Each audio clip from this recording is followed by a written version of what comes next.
Merci de votre attention, madame, monsieur. L'actualité ce soir, la politique industrielle du Togo. En quoi consiste-t-elle? Valoriser les produits locaux, les transformer sur place pour créer plus de richesses et d'emplois pourrait bien constituer les grands axes contenus dans le document soumis à validation ce jeudi à Lomé.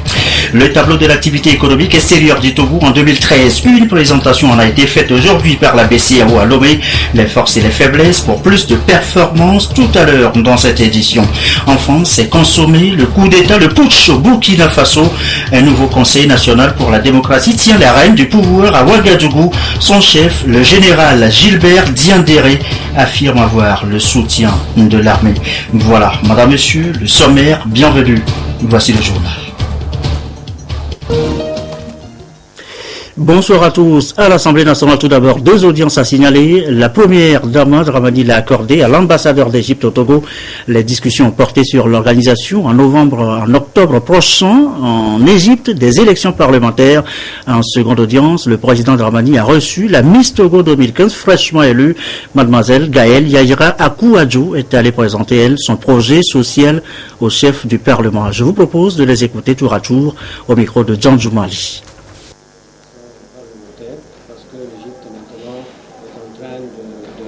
Commencer la troisième étape de la feuille de route, c'est-à-dire les élections parlementaires, et on va commencer à organiser ça à l'ambassade d'Égypte au Togo à partir de 26-27 octobre pour les Égyptiens au Togo, mais aussi pour rester en contact dans le proche avenir après l'installation de notre nouvel Parlement pour aussi améliorer les relations parlementaires et restaurer aussi les relations parlementaires avec l'Égypte au Togo. Et aussi on a discuté la visite de son Excellence le Président au Caire et le développement des relations dans le proche avenir. Il est de droit qu'on vienne leur dire merci pour le soutien qu'ils nous apportent chaque année. Et on a échangé sur pas mal de sujets, mon projet social que vous connaissez déjà, sans doute, l'entrepreneuriat de la femme démunie. On pourrait bien la décliner en trois axes: valoriser les produits locaux, les transformer sur place, créer de la richesse et de l'emploi. Et voilà en quoi pourra bien ressembler la politique industrielle du Togo définie dans un document. Il est revu, ce document, depuis ce matin, revu et corrigé par les acteurs du secteur. Les précisions, quoi sigler, Clarisse Aticlé. Le secteur industriel togolais fait face aujourd'hui à des défis majeurs liés notamment à l'affaire de transformation des produits agricoles locaux. À cela s'ajoute un investissement faible dans le secteur. Pour redynamiser ce secteur, un document de politique industrielle a donc été élaboré. Il est soumis ici à validation.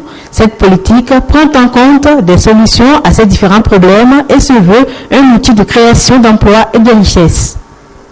On va constater que nos industries aujourd'hui importent, je dis bien importent pratiquement toute la matière première.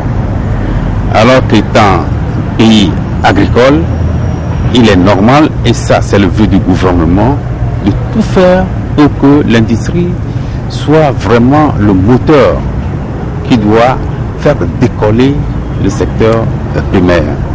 Donc notre politique, le document de politique que nous allons valider aujourd'hui et qui sera soumis à l'adoption du gouvernement a pour principale ambition de tout faire pour que cette intégration se fasse. 92 entreprises industrielles sont répertoriées sur l'ensemble du territoire national pour un investissement estimé à environ 255 milliards de francs CFA en 2013. Le secteur a en outre créé dans la même année 8 000 emplois avec une masse salariale de plus de 15 milliards de francs CFA.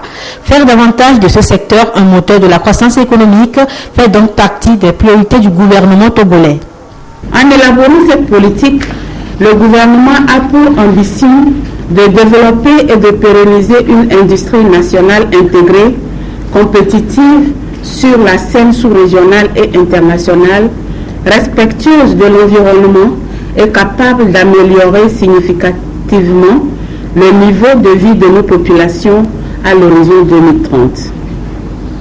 Il va sans dire que l'industrialisation du Togo doit se faire essentiellement sur la base de notre production et richesse nationale. C'est pourquoi le gouvernement ne ménagera aucun effort pour la mise en œuvre de cette politique après son adoption. Pour booster le secteur industriel, des réformes sont déjà entreprises, dont la mise en place du nouveau code des investissements au Togo. Le défi actuel est de développer davantage la culture entrepreneuriale au niveau industriel. Une production industrielle fortement encouragée d'ailleurs aujourd'hui avec un secteur qui nous intéresse précisément ce soir, la production de savon, un sujet sur lequel nous reviendrons bien évidemment dans nos prochaines éditions. Et notez par ailleurs que le FAEJ, le Fonds d'appui aux initiatives économiques des jeunes, soutient beaucoup ce secteur, la production de savon, les artisans en général. Illustration avec cette séance de formation destinée justement aux artisans. Ici l'accent est mis sur l'efficacité, la qualité de la production au B56 Silver Aboudjou. Des artisans de tous les corps de métier de la préfecture du Golfe et du Grand Lomé à l'école du management entrepreneurial. Ils se sont donné rendez-vous pour repenser le secteur et définir de nouvelles orientations. Une pause, l'un de leurs machines et outils. 3 jours de réflexion et de partage d'expériences destinés à renforcer leurs capacités en gestion et administration de leurs ateliers.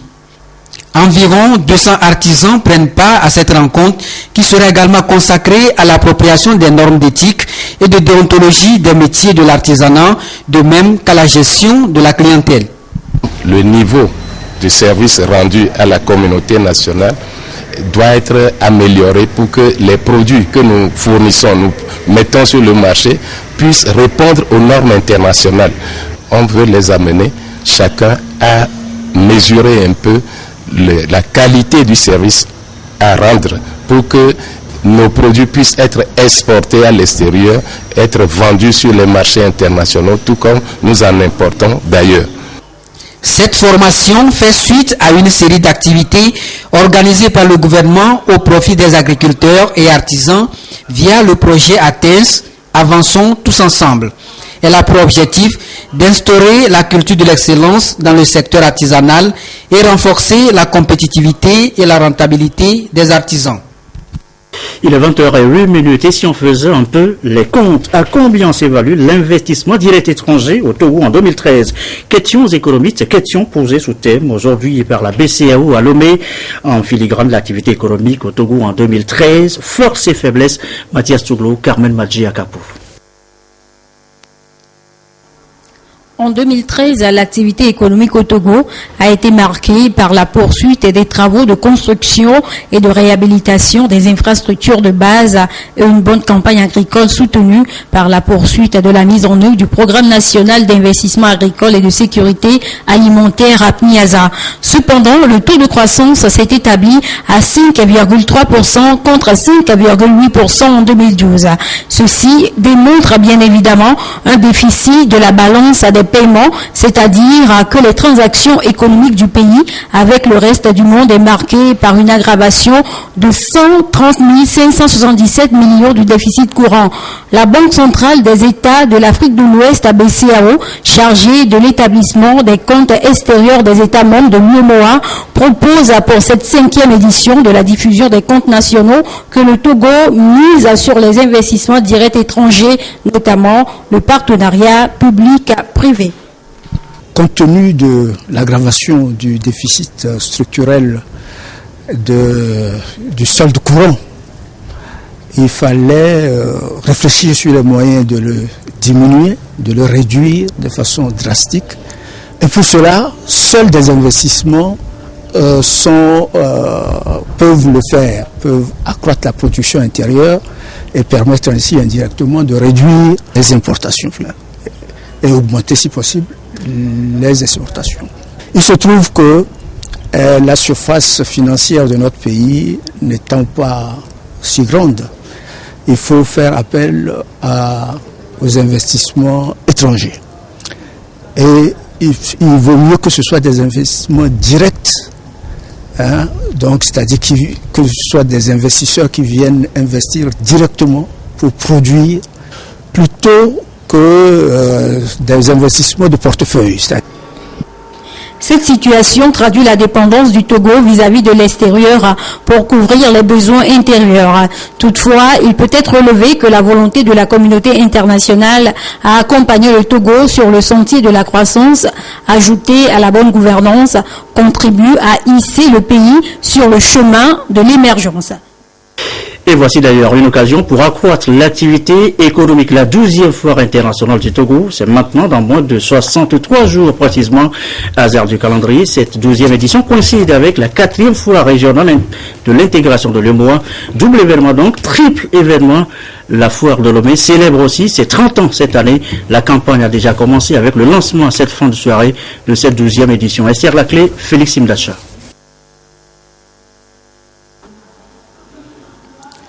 Après le rendez-vous manqué de 2014, le site du Centre togolais des expositions et foires de Lomé va renouer avec la grande ambiance commerciale.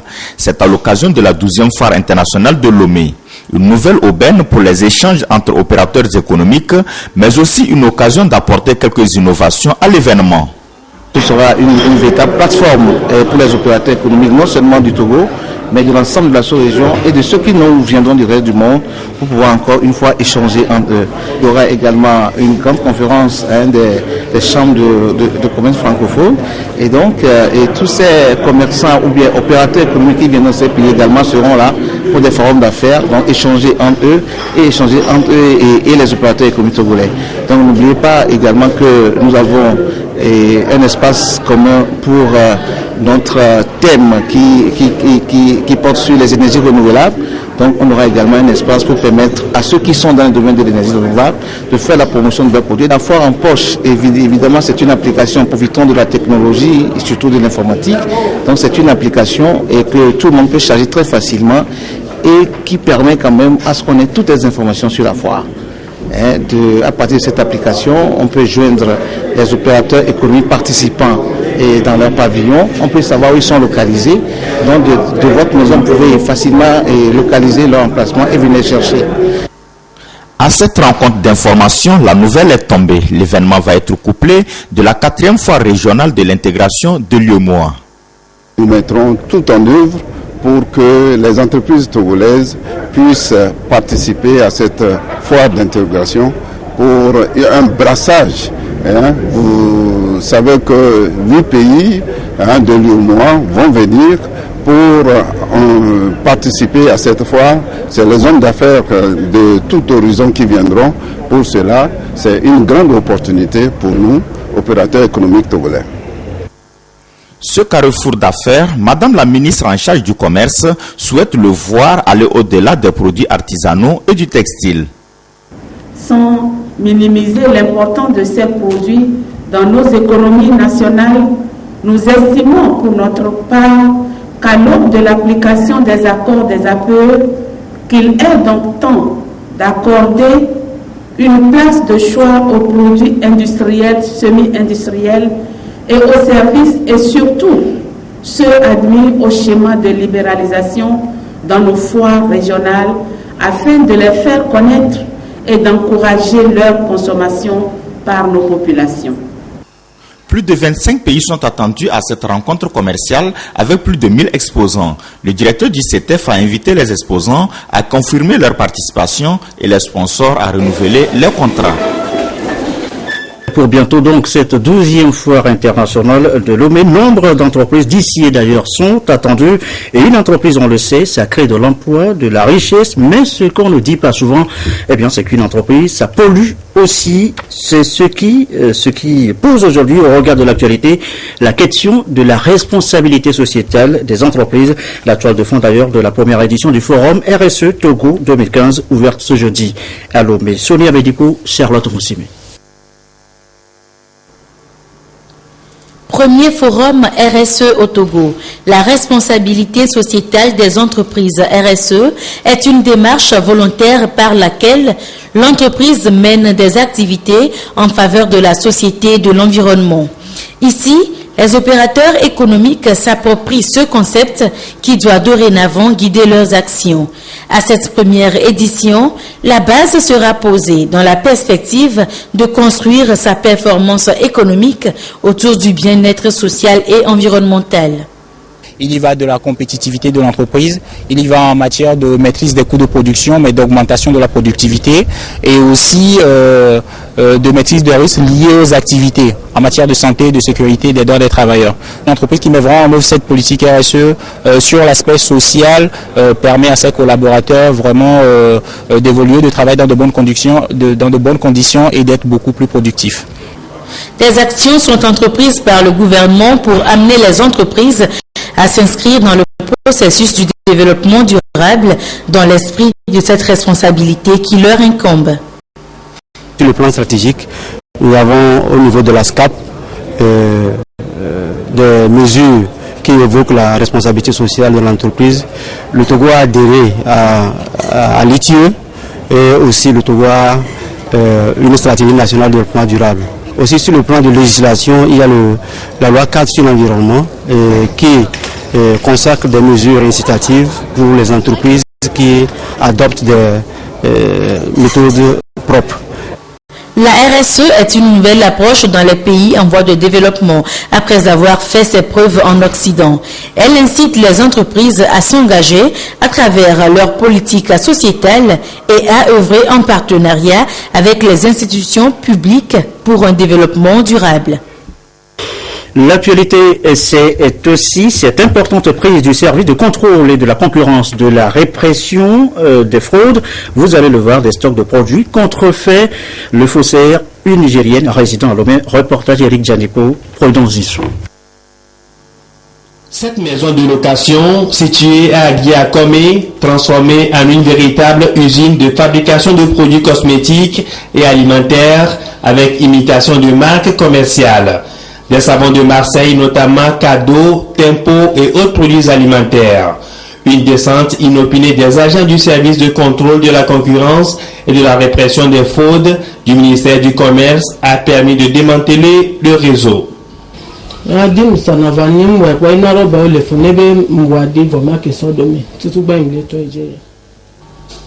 J'ai démarré cette activité il y a quelques jours.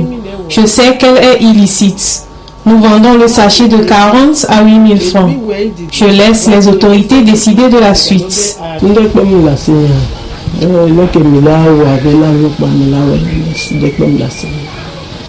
Cette activité illicite est contraire aux normes du commerce et ces produits de qualité douteuse sont susceptibles d'être nuisibles à la santé des populations.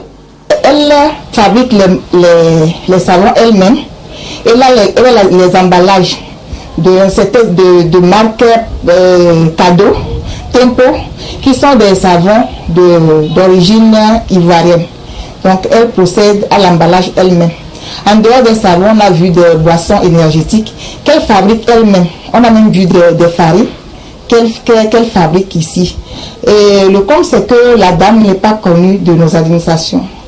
Elle fait les denrées alimentaires, n'a pas l'autorisation.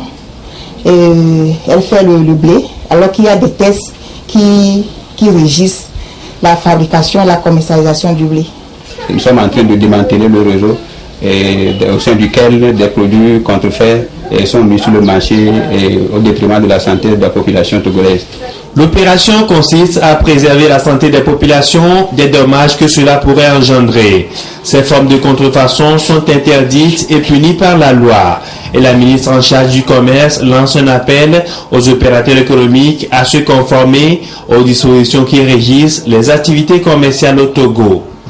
J'en appelle à la conscience de nos opérateurs économiques. Il est vrai que tout opérateur économique fait des activités à but lucratif, qui veut dire qu'il cherche à gagner de l'argent. Mais on ne peut pas gagner l'argent en faisant fi de la santé des consommateurs, que nous sommes tous. Le gouvernement ne peut pas accepter ça.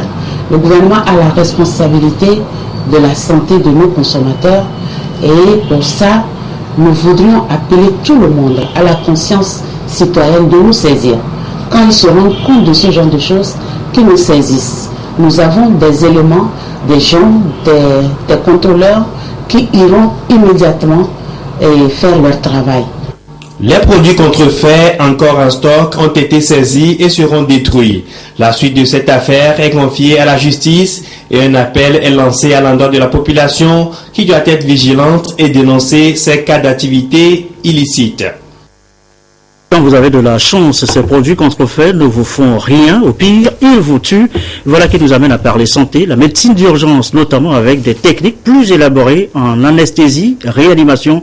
Par exemple, le 7e Forum international de la médecine d'urgence consacré à cet aspect et à d'autres, bien sûr. Après François Jeudi à Lomé, les précisions Gérald Agoudou, Arnaud Kidou. Les acteurs de la médecine préhospitalière qui ont pris part à ce 7e forum scientifique et de solidarité internationale des urgences vitales aux vigilances sanitaires en Afrique Simuvisa ont pu évaluer le niveau des offres de soins et secours d'urgence dans les pays membres. La stratégie est celle d'une harmonisation et d'une mutualisation des ressources humaines, matérielles et financières pour la prévention et la gestion des crises sur place. Nous avons fait pratiquement la formation des formateurs pour qu'ils fassent passer le message sur le terrain et surtout que eux-mêmes, ça leur soit profitable pour améliorer la qualité et la sécurité des soins qu'ils dispensent à leurs patients. Avec le partenariat Sud-Sud qu'on a déjà établi avec même au niveau du gouvernement togolais et gouvernement égyptien, on est au bon chemin. C'est vrai qu'il y a là beaucoup à faire, mais je pense que dès qu'on a déjà abouti, on y arrive un jour. Ces forats permettent de former davantage les acteurs de la médecine d'urgence et de secours afin d'optimiser leurs prestations pour sauver des vies. Les pompiers prennent en charge les victimes en pré-hospitalier. Et nous venons de faire ici déjà un renforcement de nos capacités dans nos interventions. C'est dire qu'aujourd'hui, nous avons encore le bagage pour faire des interventions plus appréciées. La Simuvisa envisage la mise en place de quelques centres de référence capables d'assumer la prise en charge complète d'urgences vitales complexes comme les polytraumatismes et les AVC. Cette approche requiert l'appui de la solidarité internationale dans le contexte d'une coopération sud-sud ou nord-sud. L'actualité, c'est aussi cette annonce officielle depuis hier soir, confirmée ce jeudi en Conseil des ministres tenu sur la Conseil des ministres. Le sommet à Lomé sur la sécurité maritime a reporté s'inédier. Plus de précisions dans le compte rendu des travaux du Conseil des ministres tenu cet après-midi. Un compte rendu présenté par le ministre Guy Madier Lorenzo en charge de la communication. Communiqué sanctionnant le Conseil des ministres du jeudi 17 septembre 2015. Le Conseil des ministres s'est tenu ce jour, jeudi 17 septembre 2015, au Palais de la Présidence de la République, sous la conduite de son Excellence M. Faure Esozimna Nyasingbe, Président de la République. Au cours de ces travaux, le Conseil a examiné 9 projets de loi, en a adopté 8 et écouté 2 communications. Le premier projet de loi adopté par le Conseil porte sur la liberté d'accès à l'information et à la documentation publique. Ce projet de loi vise à améliorer le cadre juridique et institutionnel régissant l'accès aux sources d'information publique pour les journalistes et pour toute autre personne intéressée. Cette mesure permettra de lever les obstacles qui entravent l'accès à l'information dans les administrations publiques. Elle contribuera à renforcer les exigences de la bonne gouvernance que sont la transparence ainsi que la culture de la reddition des comptes. Le projet de loi que le Conseil vient d'adopter favorisera également un traitement plus professionnel des informations grâce à un meilleur accès aux bonnes sources d'information et à des données fiables fournies par les administrations concernées.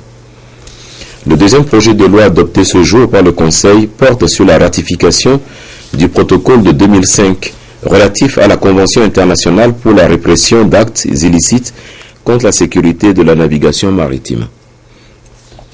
Ce protocole est venu renforcer et compléter la Convention pour la répression des actes illicites contre la sécurité maritime, signée en 1988 et dont l'objectif est de développer la coopération internationale dans le domaine de la prévention, la poursuite et la répression des actes illicites dirigés contre la sécurité maritime.